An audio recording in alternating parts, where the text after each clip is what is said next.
Welcome back. This weekend was Mother's Day, and while we celebrate all the great moms out there, we want to recognize those who may have lost that figure in their lives during this pandemic. News 11's Adonis Albright sat down with families who shared their story about losing their loved one and brings us this special report tonight. Mother's Day. It's something celebrated every year, but this time around, some are having to come to terms with losing their moms after the coronavirus pandemic changed the lives of so many. For Paula Benavides Perez, it's hard to stomach her first Mother's Day without her mom, Edelmira Gonzalez, who passed away after contracting the coronavirus at 79 years old. Last December, her mother said she wasn't feeling good, but no one suspected what would come next. I honestly just took her to go get the COVID test thinking it was going to be a negative. She didn't look sick to me. She said that she just didn't feel good. Paula tells me her mom was always staying physically active, and at first she was doing well, but things quickly took a turn for the worse.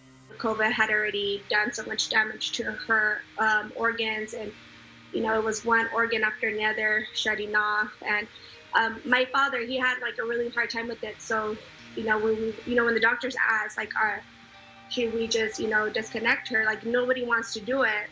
So we just said, well, just, whenever her time is, it's time for her to go, then she'll let us know. And she did. And she waited. I just kept saying, like, just not on my birthday, Mom, like, let's just wait a little bit. And she did. She gave me that.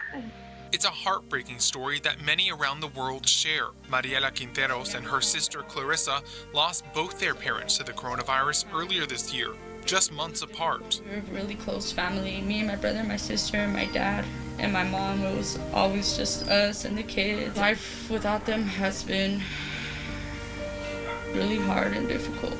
Their mother, Gabriela Quinteros, was 52, and their dad, Pablo, was 51. 3 days after her birthday, she passed away. We took my dad in a week later because he had COVID as well. And then my dad only made it about 2 days in the hospital before he had to be vented as well.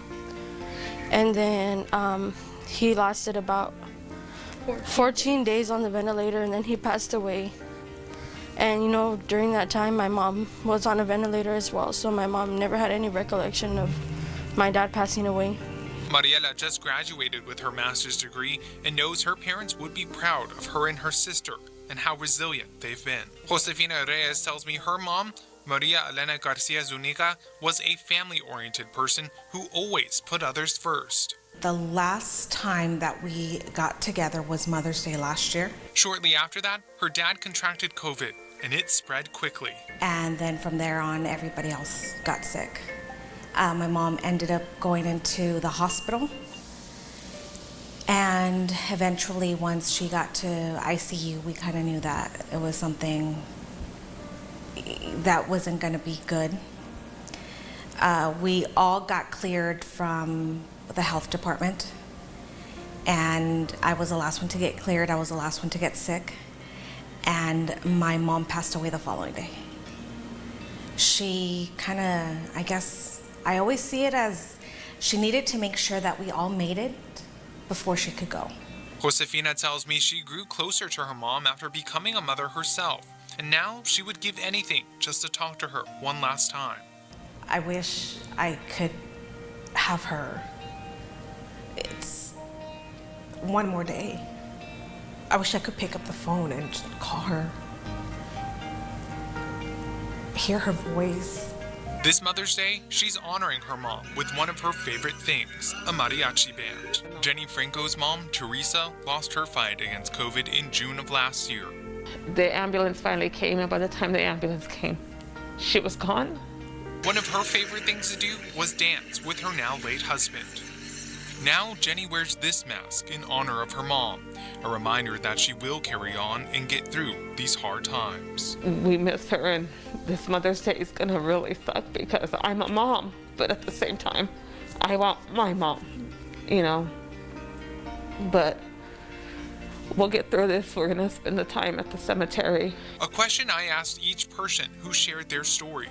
What would you tell people who will be celebrating Mother's Day with their moms this year? Don't take life for granted. Just get up and be thankful for everything that you have. Be there for her. Even if she is calling you for the dumbest thing or she forgets, you know, and just be patient and loving and understanding because you only get one. And after she's gone, there's no more. Appreciate the very small moments that you have with them. You know, anytime, anything. And if you have your loved ones still around, your parents, your mom, your dad, don't take them for granted. Don't take them for granted at all, because one day they won't be here. And this is my mom, Paula Angelos, who passed away in January of this year. She was a Navy veteran and a Greek American. She was my best friend and my biggest supporter. So Mom, I just want to wish you a happy Mother's Day in your native tongue that you passed along to me. Mama harumen yortitis miteras, efaristoia tapanta, sagapo kimulipis tosopoli. So happy Mother's Day to all the wonderful moms out there. And to those of you struggling with loss, just know that you are not alone. Adonis Albright, News 11.